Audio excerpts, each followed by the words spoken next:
1998, when Napoleon first arrived in Egypt, has Islam held as much power across the Middle East and North Africa as it does now. And in some ways, maybe in a shallow kind of way, that is definitely true. All the various countries that have gone through the Arab Spring experience have introduced or have reintroduced a greater degree of political Islam into their public life. Essentially what that means is that the entire swathe of the Muslim world from Morocco to Iran is convulsed in a Sunni versus Shia battle to an extent, and also in a battle between self-defined secularists and people who do think of themselves as bringing public Islam, bringing political Islam into the public sphere. Now, I think that maybe that is also a little too overstated, because as he just said, part of the reason why the Islamist parties have done so well in Egypt, have done well in a lot of other places which are rapidly democratizing, is because they survived the years of repression better than did a lot of other civil society organizations. When something, for example, the reason that the Indian National Congress won the 1952 general elections, and overwhelmingly and with such ease, was that it had developed a democratic base over the years of struggle against the British, which is why it won the first election and why it kept on winning elections. In countries which did not have that experience of a strong civil society base, you discovered that you didn't actually have a liberal nationalist force that could stay in power democratically that long. What we see in Egypt, for example, as he said, and as a lot of people have said, is that the liberal nationalist forces, for two reasons, weren't able to tackle the strength of political Islam.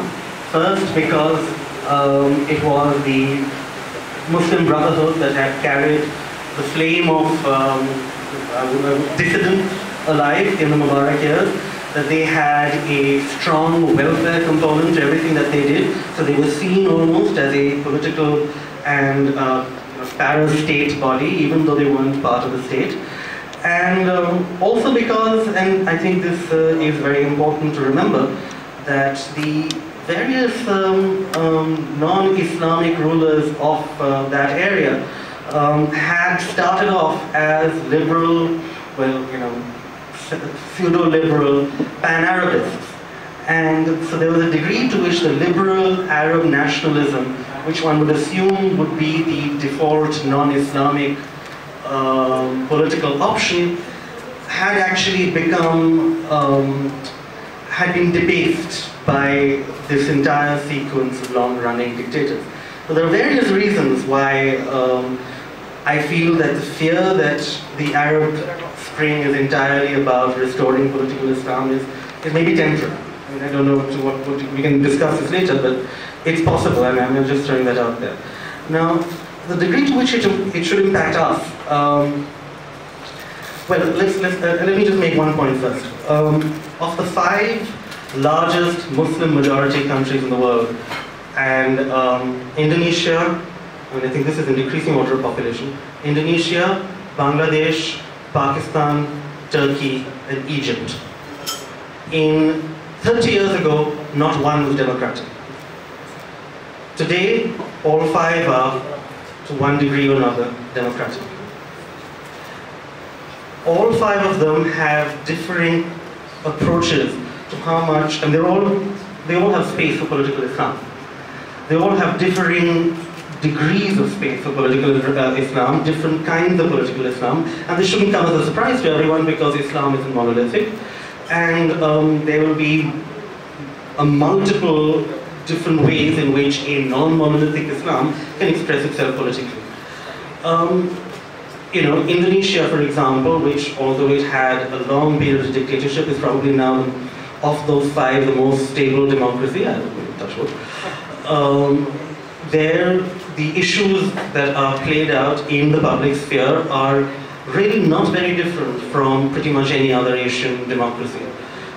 They are, again, inflected with a lot of what we would call Islamic aspects, the degree to which, again, the degree to which Islamic law should impact the legal system, but that isn't very different from many of the issues that we deal with here, the degree to which Khak Panchayat, for example, should usurp the judicial process.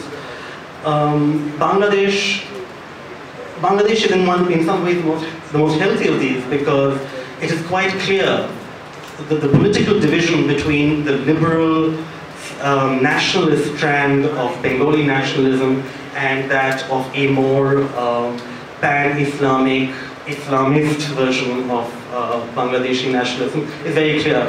It's a two-party system. One party is associated with with the freedom struggle. One party is associated with those who disagree with the freedom struggle. And that's pretty much, it's a slightly cartoonish view, but it's not really that wrong. And it's very healthy in some ways. We always look at Bangladesh and say that, okay, these are two parties that are going hammer and tongs at each other. It's really problematic because it's, they don't get anything done because of the degree of their antagonism. But in effect, what's actually happening is that in what the rest of the Muslim majority world are subterranean conflicts, in Bangladesh are above ground. Then there's Pakistan, which we all know is not the most ideal of countries politically, but again, note here, this is a place where although all major parties pay a certain degree of, all three major parties pay a certain degree of lip service to Islam, the actual explicitly Islamist parties never get more than 8 to 10% of the vote. I mean, that's less than neo-Nazis getting most of Europe. So, is this something that we should be worried about, political Islam in Pakistan? I'm not that worried. There are other problems with the Pakistani state. I think that there are other powerful political forces in this country that have monopolized that way of thinking. And that takes away one of the props, one of the crutches that political Islam has used elsewhere. And the final point is that the one thing that we should take away from the experience of Pakistan, the experience of the dictators who were overthrown in the Arab Spring, is the danger of using Islam half-heartedly or cynically, like using any religion half-heartedly and cynically as a method of ensuring your own power. Mubarak, Gaddafi, Pakistan's military, all came to power on a purely secular agenda. Alright, they came to power on a nationalist agenda. If you look at Gaddafi's early writings, for example, he was a straightforward Arab nationalist. They then, over time, began to use various forms of Islam, maybe an angry opposition to Israel, maybe an angry opposition to Hindu India in Pakistan, as methods of solidifying their own control. And eventually, they were ousted or they were corrupted from within by their own cleverness. All right, and I think that that's a lesson for pretty much anyone in India who is thinking about using various forms of political Islam or political Hinduism for their own good. Thanks. So I think even in Egypt we've seen, for example, the more extreme Salafist groups who were by ideology quite anti-democratic, not believing in democracy, embracing democracy and entering parliament for the first time. In Tunisia, you've seen Ennahda, the leading Islamist party there, in the constitutional negotiation processes, make an explicit commitment to drop references to Sharia in the new constitution. So the point I'm trying to make is that political Islam is an evolving creature, and especially in this environment where most of the most direct causes of discontent which fuel the change were economic grievances, these new leading, ruling Islamic groups will have to deliver for the people. And to do that, they have to become quite pragmatic about what it is to be in power, the decisions you have to take, the partnerships you have to make. And I think what the experience of Turkey has shown is that the process of governing moderates, the process of ruling enforces realities of political compromise that change ideology. And I think what this suggests, although we have to wait and see how the situation develops in Egypt and Tunisia and other places is an evolution of the ideology. And I think this is quite a positive trend, which if it continues, will change the face of political Islam in the region, but also across other parts of the world. Because this hasn't been tried in the Arab world, which is the heartland of Islam, before. Other ideologies have been tried, and this is why political Islam has been so successful in this recent phase, because it's one of the few options, alternatives that has been untried, and is now being tried. And if the political Islamists fail to deliver to the demands of the people, it's quite clear that they will be voted out.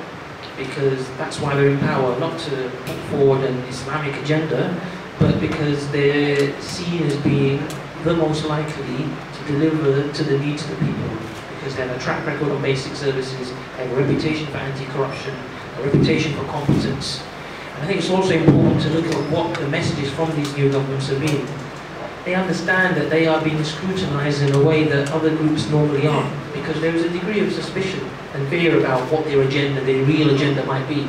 And I think it's been quite encouraging in Egypt that the new Egyptian president, Mohammed Morsi, has gone out of his way to have a very inclusive message, reaching out to all the minorities, committing to appoint a vice president who is a Coptic Christian, and a vice president who is a woman, and to build a government that is a coalition of many different political parties. This is a political reality that has partly been imposed upon the Muslim Brotherhood by the dynamism and the diversity of the political scene they are facing. If they don't do this, the opposition to them will grow. And this is what I mean about political reality imposing moderation and inclusivity and evolution upon these groups. So I think it's an evolving picture which we should be keen not to prejudge. We as the British government have been very clear about the sort of basic standards of human rights, of respect for others, of respect for minorities, respect for women, that we expect any democratically elected government to adhere to. And let's see what happens. I think it's important not to prejudge what's happening in this region.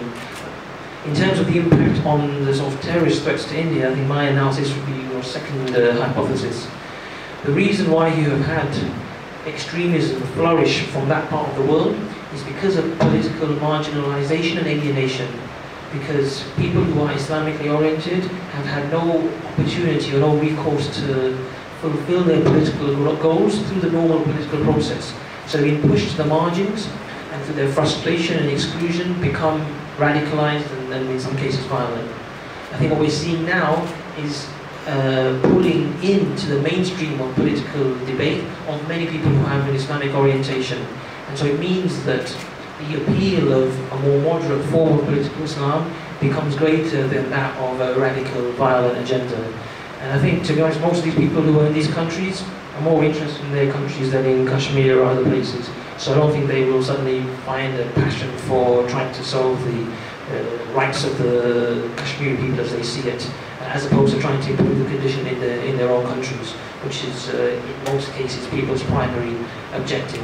So I think this is an important developing trend, but one that we should withhold judgment on for now and see how it plays out. I wonder if I could just ask you something about what precisely does the British government hope to achieve with your cell? I mean, to what degree is it that they feel that they have a role to play in support or in in nurturing these movements, and or to how many other countries have similar have set up similar dedicated missions? Of course, why don't we have one? I think our response to the changes in the region was very strong and very clear. I think for too long we had been prioritizing the maintenance of stability and our interests as they stood over the aspirations of the people. And there was a false analysis here, analysis that this was the best way to guarantee stability in the long term. But actually what we've seen over the last year or so is that these unrepresentative dictatorships were inherently unstable. And actually the best way to build stability, as your own experience in India has shown, is to broaden the democratic process, to have greater inclusivity, accountability, proper proper institutions that can be legitimate and representative, and to build consent on that basis. And so for this reason, we were very clear in welcoming this process of change, not knowing how it's going to turn out. I think it's impossible to predict exactly where the Egyptian political transition will move, or to say with any certainty that it will be entirely positive. There will be negative developments, there will be setbacks. I think in all of these countries that are going through changes, and this process will be a long-term, generational process of change. And every country in the region actually, I mean, they have commonality, but every country is different. And every country will develop in its own way, and there's no sort of one-size-fits-all prescription for supporting these changes. But our approach has been very clearly to support these changes as the best long-term guarantor of stability in the region, and therefore the best long-term way of ensuring that we protect our security and trade and prosperity interests.